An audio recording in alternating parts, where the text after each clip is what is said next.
Stephen Paddock, the 64-year-old gunman who killed 58 concertgoers in Las Vegas last October in the worst mass shooting in modern American history, had not had a stroke, brain tumor, or a number of other neurological disorders that might have helped explain his actions.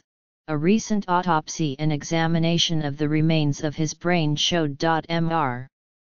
Paddock's brain did have changes commonly seen in Americans of his age, including evidence of atherosclerosis, fatty plaques inside blood vessels that can impair circulation, which brain cells rely on to survive, and damage to the brain's blood vessels resulting from high blood pressure.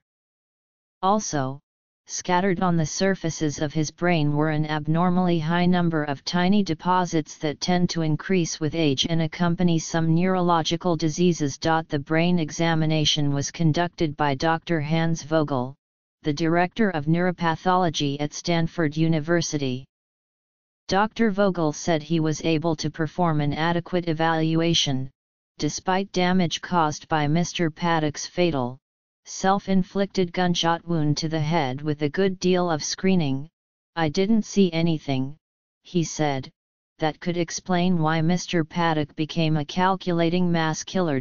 Although experts had considered it unlikely that a brain examination would provide answers to what led Mr. Paddock to commit a mass shooting, doctors throughout the country had proposed ruling out more than a half-dozen disorders that might possibly be implicated. Dr. Vogel found none of them. There was no evidence of frontotemporal lobar degeneration, which affects executive functions, including decision-making and social interactions, and can cause personality changes and unrestrained behavior.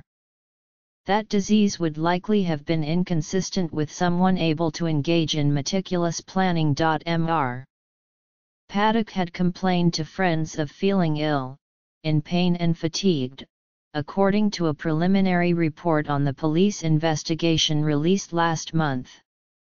Mr. Paddock's girlfriend, Mary Lou Danley, told investigators that he had grown more distant over the year before the shooting.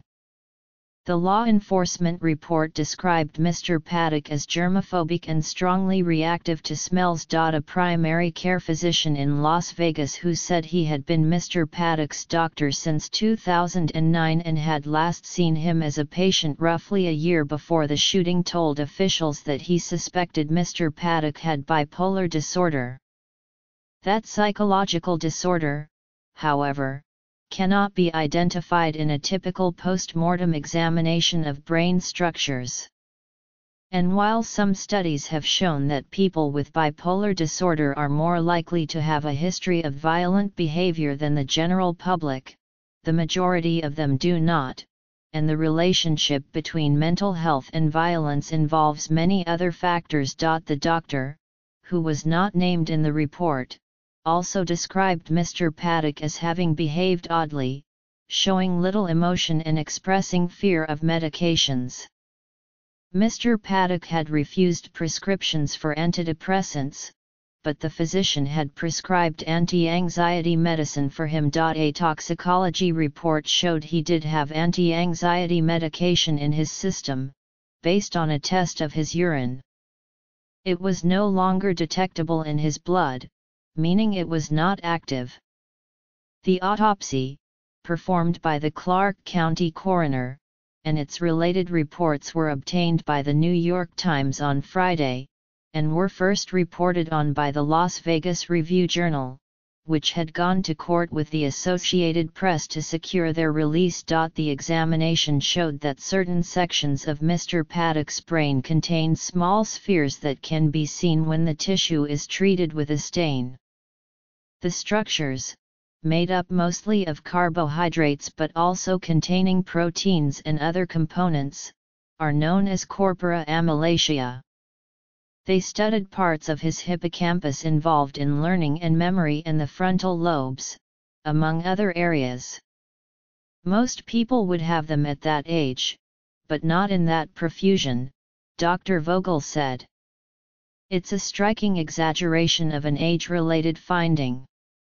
The cause and meaning of the structures remain mysterious, the subject of ongoing research.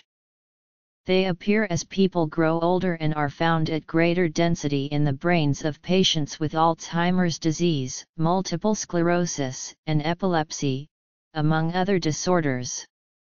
Dr. Vogel searched for signs of those diseases, but he did not detect them in Mr. Paddock's brain. 3 Scientists who study corpora amylaceae said in interviews that the increased presence of the structures was significant.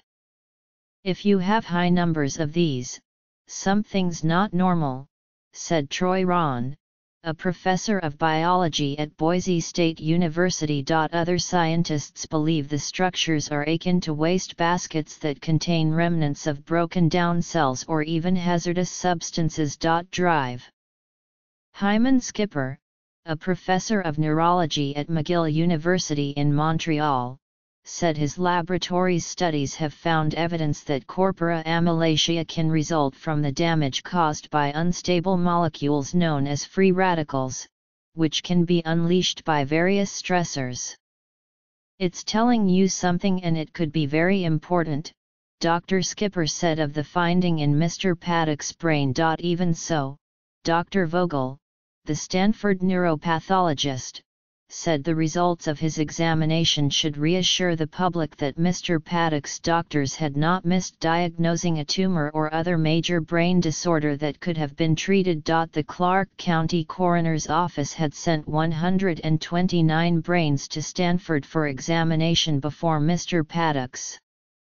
Typically they arrive by FedEx, but with heavy public interest in Mr. Paddock's case, the coroner, John Freudenberg, hand-delivered the brain and Dr. Vogel has been asked to return it in person.